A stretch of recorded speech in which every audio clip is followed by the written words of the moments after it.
Hello, lovers of the world. This is Sinta speaking. I love journaling and I love listening to music as well, so I've decided to combine those two passions. So, welcome to Music and Monthlies, the series where I summarize what music I listened to in the previous month and set up my journal for the next one. This is a way for me to keep track of all the music I've discovered and a way for me to exercise my skills in analyzing and expressing my opinions on music better. This video, we're going over what I listened to in February while setting up my journal for March. I listened to There and Back Again by Eric Nam. I managed to snag tickets to the Eric Nam concert because he's on his world tour and he is actually coming to New Zealand. Thank you, Eric Nam, for recognizing that we exist. And it's in July, so I've been making an effort to become more familiar with his discography before then. This is the album that launched that tour. My favorite song from this album is Wildfire. I think it's one of the best vocal performances from Eric Nam that I've personally heard. It's just that Eric Nam has a great voice, but sometimes I feel like his songs don't really show it off as much due to the nature of his fairly safe and inoffensive style of pop music. I think this is the song that really allows for Nam to flex his vocal muscles, which leads me to wonder why he doesn't sing more songs that kind of do just that anyway. I also really like the track What If. I'm a huge sucker for retro wavy sounds like that. So yeah, overall, a pretty pleasant album, but I do have my favorites. Then I listened to Invite You by Pentagon. Now, I have to say this had been a bit of a disappointment, not gonna lie. I really loved their last comeback with Do or Not from 2021. It was actually one of my favorite K-pop tracks of that year. Both the title track, concept, and B-sides of that comeback were just exactly what I wanted. So I guess it is a bit jarring to me for them to flip a switch so suddenly. I mean, to be fair, they did have that subunit a bit after they had Do or Not, but I wasn't really paying attention to that. But yeah, I mean, Pentagon are quite good at being versatile, so I think they still really pulled this switch in concept off. It's just that I don't know, I guess with Hui, their main vocalist and main producer, off to do his military service, I can see maybe there's quite a bit of pressure on the rest of the members to try to make up for his absence in both the singing aspects as well as the compositional aspects. In that regard, I still think they did a really great job. I think Pentagon are made up of really good musicians. I think personally this had just been a miss for me.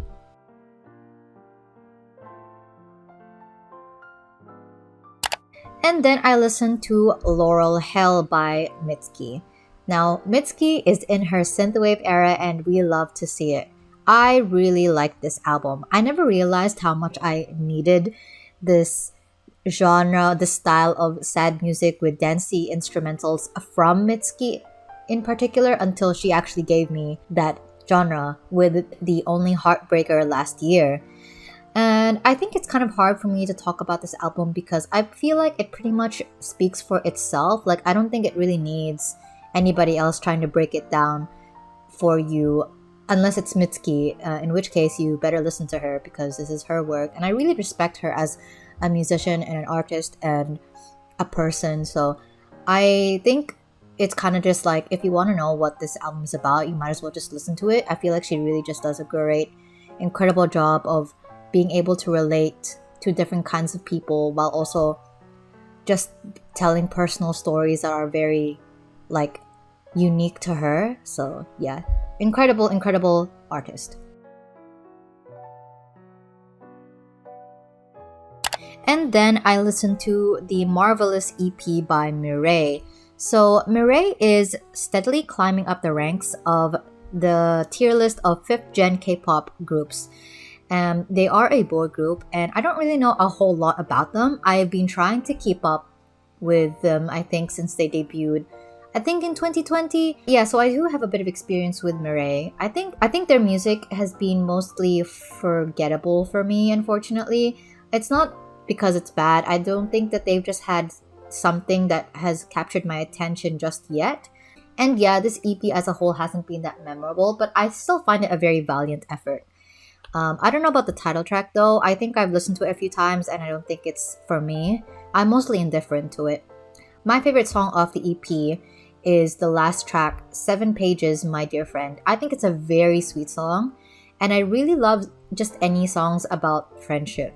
I don't really see as many songs in K-pop that celebrate friends and friendship because that usually gets overshadowed by romance. So it's really great to see it when you do encounter it.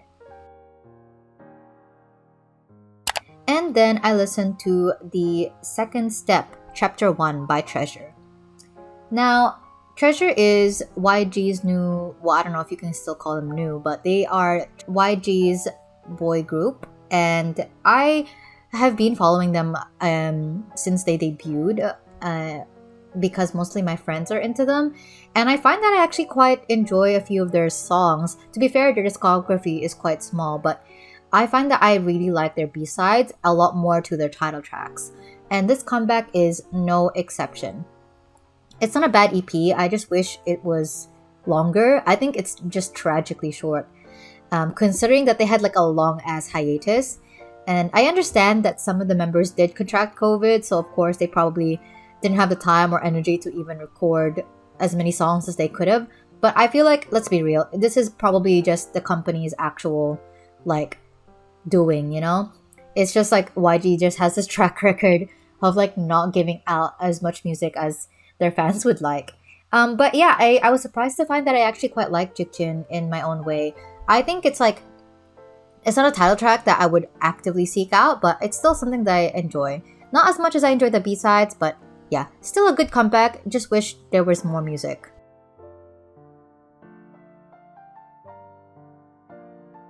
And then I listened to Love Sucks by Avril Lavigne. So I really like this album actually. It's the pop punk era has definitely come into full swing, and this album is a result of that.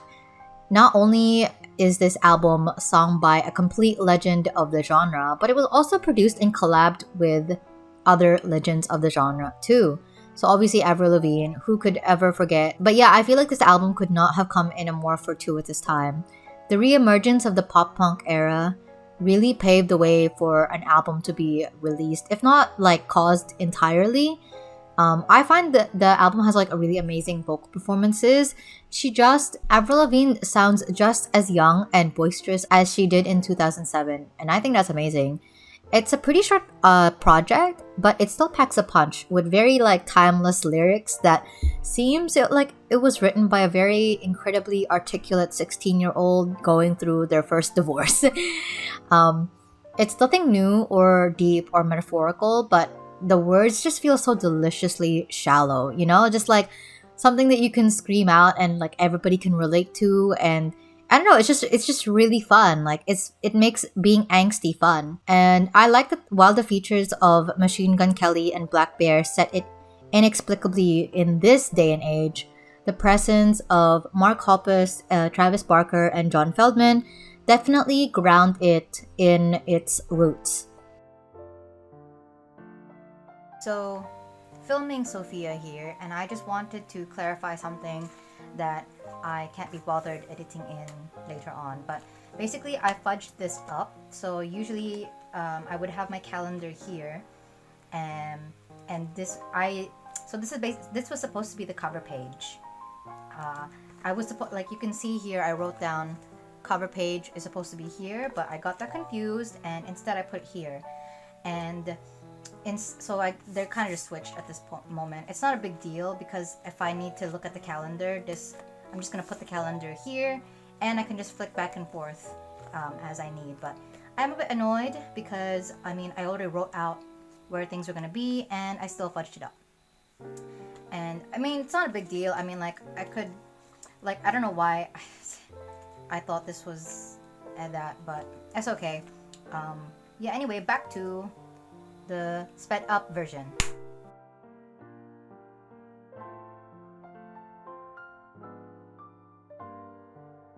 And then I listened to Smiley by Yena. This is the debut EP from former IZ*ONE member Yena. Now, I feel like the concept wasn't really something I was expecting because I've been hearing quite a bit about not quite a bit, but like I've been hearing that Yena suited the harder girl crush concepts like what Everglow is doing right now. And I even heard that she was supposed to join Everglow, and that her company wasn't actually expecting her to do as well as she did in Produce 48 when they sent her off to do the show. And like they didn't expect her to end up in the final lineup, which she did. And it's not like she can just join Everglow after 2 years, can she? But no use dwelling in the what ifs, so her company just decided to debut her as a soloist. And I think this is a really good EP to give her as a soloist. It's pretty good. I really like the title track. It makes sense to me because Yena herself just has a really sweet voice. It actually kind of reminds me of Onda's, like, so it kind of just makes me wonder what it could have been if she had been in Everglow. But yeah, the song suits her voice really well. And even if she did suit the really hardcore girl crush concept like Everglow's, I don't think it would have made sense for her to do the exact same concept, because then everybody would just be bored with kind of like the same idea. Especially because they come from the same company and everything. It might just be that the company doesn't have the resources to be giving her a debut that was the same concept but different enough to Everglow that people would still be able to find something new and interesting, if that makes sense. So yeah, I thought that giving her something that was pretty much the complete opposite of what Everglow makes sense. So that even fans of Iswan can see a different side of Yena, I suppose. But yeah, I like the EP. The choreography for Smiley is really fun. I've actually been learning it myself and I think it's going okay. And yeah, my favorite song in the EP though might be Luck to You. It's the B-side that stood out to me the most, but the EP itself is pretty solid. And then I listened to Horn by A-Pink. Now, this is their first album in a long time, and this is how you do a comeback after a long hiatus. Like they came out with like I think it was like 13 tracks in an album, so I think that was like really cool of them to do, TBH. Anyways, I think this album is just a really excellent display of A-Pink's experience in the music industry. Like it's a very fun album, and obviously they are amazing singers, and I kind of just reminds the listeners, the audience, the world, just why the group has kind of stuck around for as long as they have. And that's an amazing feat considering in this day and age, since all members have decided to sign to the company and they're still going strong, you know? But yeah, I just really appreciate like the care that they decided to put into this album. It's very cohesive, it's very fun, it has a style and is like consistent with the image that A-Pink have kind of held on to even before they went on this hiatus. But yeah, I really like it. And then I listened to Sucks to See You Doing Better by Valley. So this is a really short EP. I think it's like 4 or 5 tracks. I thought this was fine. I kept few of the songs in my playlist for afternoons where I just need something to listen to in the background. And then I listened to Sequence by moonville. And this is an EP. I don't know if this is her debut. I don't really keep up with like the members of Mamamoo as much, but I actually really liked it. I liked the title track. I thought it was really catchy and fun. And the rest of the EP is fine. I don't think any of the B-sides stood out to me in particular, but I think it's still really cool to hear Moonville sing a lot more, because like usually in Mamamoo she just like raps, which is obviously because that's her position in the group. But yeah, it's cool.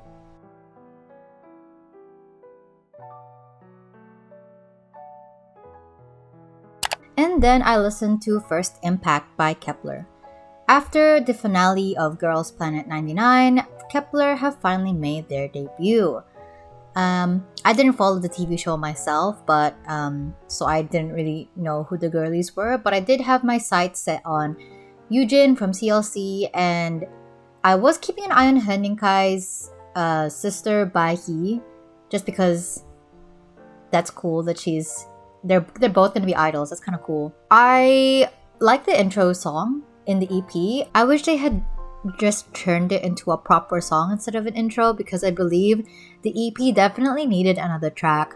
I wish they at least bothered to add more songs to the track list, because half of the songs in the EP are just songs from the TV show, sung by the girls in the final lineup.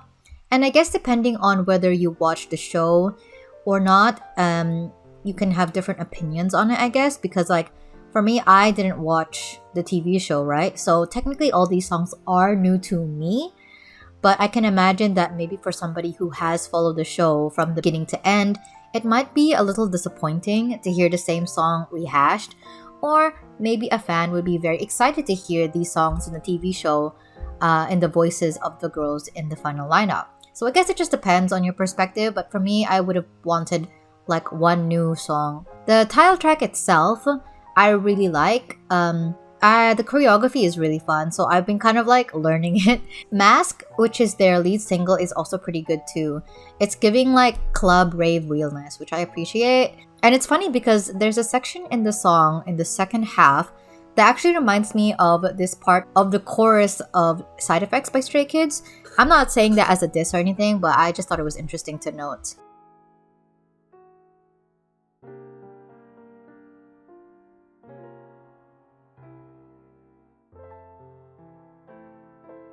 And that's all I listened to for February. February is a bit of a short month, so it's kind of just like, of course, I'm not gonna have listened to a lot, but yeah, thank you so much for listening. If you like these kinds of videos, feel free to subscribe. I try to post every week. And all my social media links are down in the description, as well as my Coffee and Patreon pages if you guys want to support my work. I'll see you guys next time. Thank you!